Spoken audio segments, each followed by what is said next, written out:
Анан өзгөчө ушул көбүнчө адамдар мисалы акча деп атат го, мисалы акча эмеси бар дегенде, бул ошол биз акчаны мындай чынын айтсак бир мектеп, университет бир акча жөнүндө бир сөз болгон эмес да. Акча колдун кири, акча болсо мындай, акчадан бузат, ушундай нерселерди билебиз, аны укканбыз, кулактуу болгон. Андан кийин эле убакытты сатып, ошо акча таппай же айлык өзү ушундай болбой, ошо сыяктуу болот. Ошого анда отдельно үйрөнүш керек болот. Эмоциональный счет бар. Мен буну көп айтып келем. Эмоциональный банковский счет бар да. Эмоциональный сиз эмоцияңыз менен ошончо акча мага норма деген.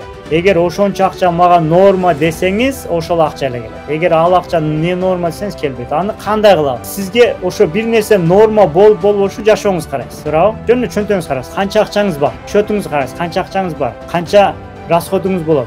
Айына мисалчы, сизде азыр ошончо эле акча болот. Сиз ошол сизге норма.